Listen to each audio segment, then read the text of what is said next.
Hi hello नमस्कार. Madhuraj cook and क्रिएशनमध्ये तुमचं स्वागत आहे. आषाढ महिना सुरू झाला की बघा सगळ्यांच्या घरातून असा छान पुराचा वास यायला सुरुवात होतो आणि मला लहानपणीची आठवण येते बरं का. म्हणजे नुकती शाळा सुरू झालेली असते आणि मग भरपूर पाऊस असायचा आणि घराघरातून गोड कापण्या, घाऱ्या, तिखट पुऱ्याचा वास तर यायचा. पण वेगळ्या वेगळ्या पद्धतीच्या चवीच्या कापण्या, घाऱ्या खायला मिळायच्या. कारण काय माहिती आहे का, खेड्यात असं शेजारी पाजारी असे पदार्थ देत असतात. म्हणजे आपल्यात काही केलं की ते शेजाऱ्यांना द्यायचं. मग मी आजीला विचारायची की अगं हा पदार्थ आषाढ महिन्यातच का करतात? मग आजी म्हणायची, अगं खूप पाऊस म्हणजे पूर्वी पाऊस खूप पडायचा आणि मग नदीला पाणी, ते पावसामुळं नदीचं पाणी खराब व्हायचं, विहिरीचं पाणी म्हणजे खराब. मग त्याच्यामुळे मग आजार यायचे. मग हे आजार हे असे पदार्थ खाल्ल्यामुळे पळून जायचे. मग मी आता त्या गोड कापण्या करायला लागले. त्यासाठी काही साहित्य घेतले ते बघू आपण. अर्धा किलोपेक्षा थोडासा जास्त गूळ घेतला आहे आणि विलायची आणि बडीशेप भाजून घेतली आणि तसेच बारीक केले आणि चाळून घेतली मी पूड ती. म्हणजे पूड केल्यानंतर चाळले. आता एक वाटीच फक्त मी पाणी घेतले गूळ विरघळण्यासाठी. आणि एक दुसरी गोष्ट म्हणजे आधी मी पीठ किती घेतले ते सांगते. आता एक वाटी मी बेसन पीठ घेतले. बेसन पीठ जास्त घ्यायचं नाही, ह्याच्या बेसन पिठामुळे छान चव लागते त्या गोडपुऱ्याला, म्हणून एक वाटी. आणि 5 वाट्या मी गव्हाचं पीठ, त्याच वाटीने मी गव्हाचं पीठ घेतले. आता ते गुळाचं पाणी करताना मी गरम पाणी केलेलं नाही आहे, मी थंड पाण्यातच गुळ विरघळलं आहे. म्हणजे माझी पद्धत सांगते हां. म्हणजे कारण गुळ गरम पाण्यात जर विरघळला तर कापण्या खूप कडक होतात, फुगतच नाहीत. मग किंवा गूळ पण जास्त झाल्यावर फुगत नाहीत. त्याच्यामुळे मी थंड पाण्यातच मी गूळ विरघळून घेत असते. बघा आता तुम्ही कसं घेता ते तुमच्या पद्धतीने तुम्ही करू शकता. मी माझी पद्धत सांगितली.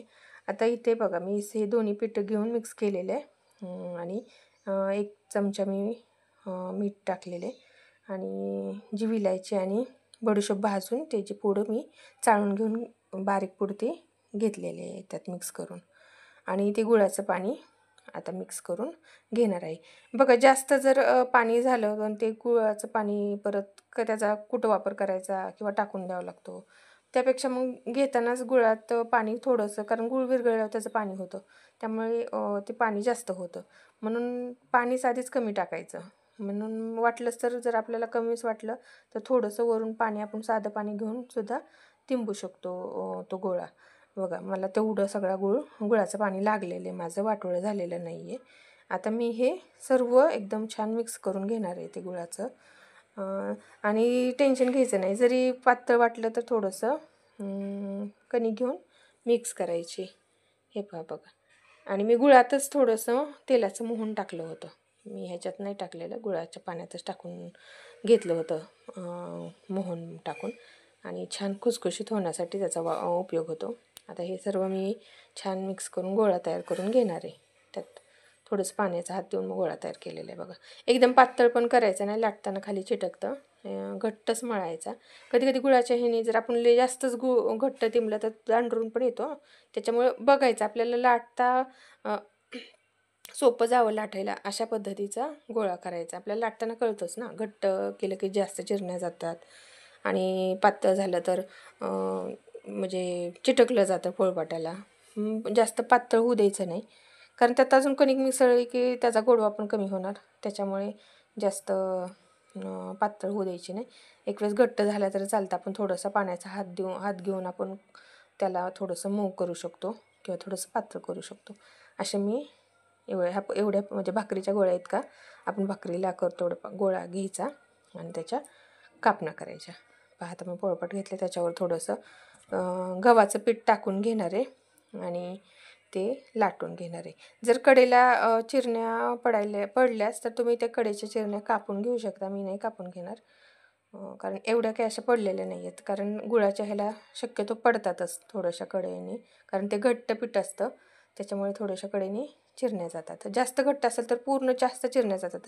ह्याच्यावर लक्षात येतं की बघा जास्त नाही आहे घट्ट, त्या अंदाजे अशा प्रकारे तुम्ही मळून घ्या. बघा लाटायला पण सोपं चालले आणि खाली चिटकत पण नाही, म्हणजे मध्यम झाले. एवढ्या चपातीपेक्षा थोडंसं जास्त जाड लाटून घ्यायची. जास्त जाड पण लाटलं होते खायला नाही चव लागत, पिठाळ लागतात किंवा तळलं पण नाही जात आणि पातळ केल्यावर कडक होतात. कापण्या. त्याच्यावर मी आता खसखस टाकून घेते आणि थोडंसं त्याच्यावरून लाटून घेते, म्हणजे खसखस निघून येईल म्हणून थोडेसे आतमध्ये दाबून बसेल असं लाटून घेणार आहे. खसखसीने छान चव लागते, त्याच्यामुळे खसखस. आता खालच्या बाजूने पण खसखस टाकून घेणार आहे दोन्ही बाजूनी आणि थोडंसं त्याला लाटून घेणार आहे, म्हणजे त्या आतमध्ये जाऊन खसखस बसावी, म्हणजे निघून तळताना.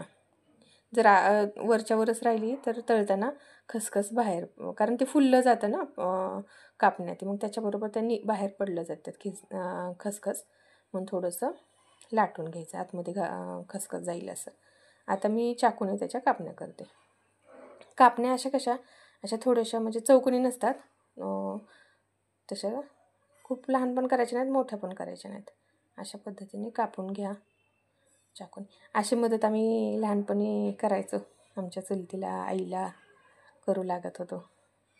छान वाटायचं असं, म्हणजे करंज्या करताना मध्ये मध्ये लाट्या करून दे किंवा ते भरून दे. कसं असतं, म्हणजे एकत्र कुटुंब असलं की सर्व कामाची म्हणजे सर्वांना मदत करायची सवय लागलेली असते.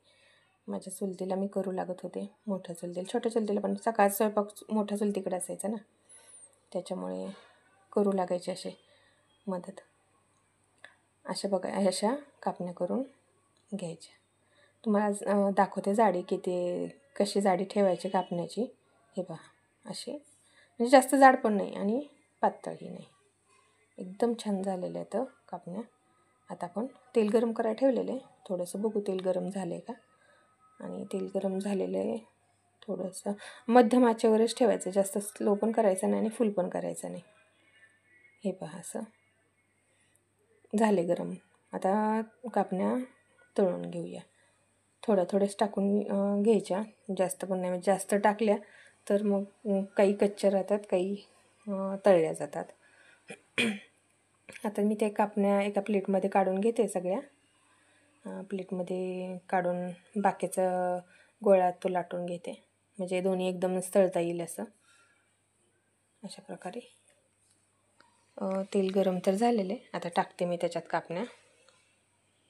आणि हे पहा, आता पोळोनी म्हणून मी त्या झाऱ्यातच मी घेतल्या आणि तेलात टाकलेल्या आहेत. मंद आचेवर म्हणजे मध्यम आचेवरच तळून घ्यायच्या, जास्त फुल पण करायचं नाही. आणि काय होतं माहिती आहे का, जास्त आता पहा होत म्हणजे 50-60% तळलेल्या आहेत, अजून थोड्याशा तळू द्यायच्या. कारण काय होतं आहे, आपण जर जास्त अजून तर कलर हे म्हणून जर तळत बसलो तर त्याची कसं होतं आहे, ते एकदम गुळामुळे गरम झालेलं असतं तेल आणि त्याची प्रोसेस चालूच असते. म्हणजे आपण ते तळलेलं ते काढून जरी घेतलं तरी ते बघा, जर आपण जास्त तळतो बघा थोड्या वेळाने अजून ते काळपट दिसणार.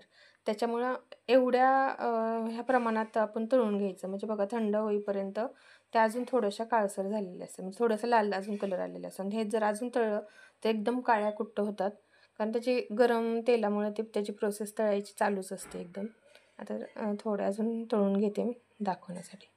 असं बघा, काही थोडंसं लगेच लाल व्हायला बघतं, तर नाही हलवलं की पूर्ण सगळ्या खालच्यावर करून घ्यायच्या, करून एका बाजूने तळले जातात, एका बाजूने कच्चे राहतात. एकदम छान झालेल्या आहेत, अशा फुगायला लागल्यात आणि खुसखुशीत पण झालेल्या आहेत. हे पहा किती छान.